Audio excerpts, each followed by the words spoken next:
hindi ka makakatakas. Ito ang PLTV, kwentong kababalaghan. May kwento tungkol sa isang babaeng kambal, sina Lara at Liana, na lumaki sa ilalim ng payak na buhay ng kanilang pamilya. Ang mga tao sa baryo ay palaging nagbabantay tuwing gabi sapagkat may balita ng mga aswang na naglalakbay sa kagubatan tuwing gabi, kumakain ng mga hayop at minsan pati tao. Ngunit si Lara at Liana ay hindi ordinaryong kambal. Mula sa kanilang pagkabata, may kakaibang kapangyarihan silang nararamdaman, isang kakaibang pang-amoy sa dugo at kakayahang makita ang mga nilalang na hindi nakikita ng karaniwang tao. Ngunit may lihim ang kanilang pamilya na hindi alam ng karamihan. Ang kanilang ina at lolo ay mga aswang at ang dugo ng aswang ay dumadaloy sa kanila.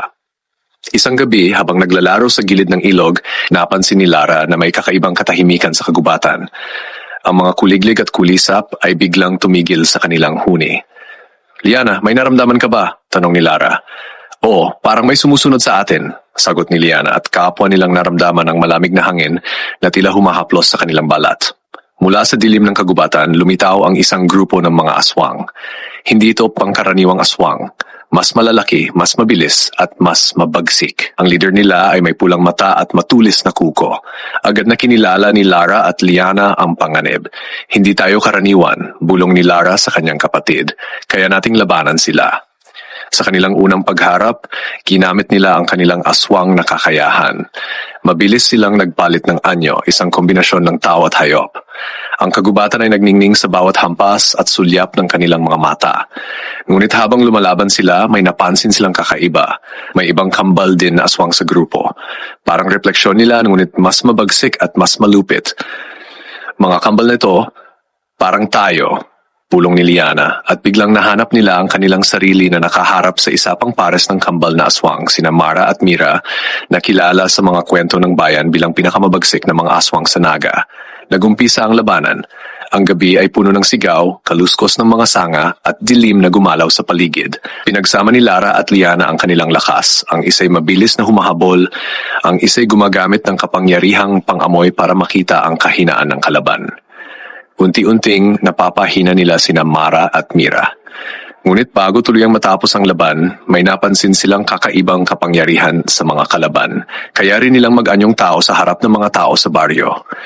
Kung hindi natin sila matatalo ngayon, baka magpanggap sila bilang mga normal na tao at maghasik ng lagim sa baryo, sigaw ni Lara. Sa tulong ng kanilang determinasyon, nagawang itaboy ni Lara at Liana ang kambal na aswang sa kagubatan. Ngunit may babala silang narinig mula sa leader ng kalaban. Hindi ito ang huli niyong makikitang mukha namin.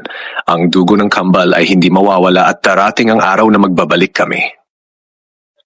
Sa umaga, bumalik ang kapayapaan sa baryo, ngunit alam ng mga tao na may mga nilalang sa dilim ng Naga na mas matindi kaysa sa kanilang nakikita. Si Lara at Liana, bagaman nagtagumpay, ay naglakad sa gilid ng ilog, hawak ang kamay ng isa't isa. Alam na ang kanilang tunay na laban ay sa pagitan ng kanilang dugo at kanilang kalooban, isang labang magtatagal habang buhay. Ang kwento ng aswang sa Naga ay nanatiling babala sa mga tao. May mga nilalang sa dilim at may mga kambal na pinagsamantalahan ng kapangyarihan, ngunit sa tamang panahon may kakayahan ring labanan ang kadiliman. May mga kwento na hindi para manakot, kundi para magpaalala na may mga bagay sa mundong ito na hindi pa natin lubos na nauunawaan. Ito ang PLTV, kwentong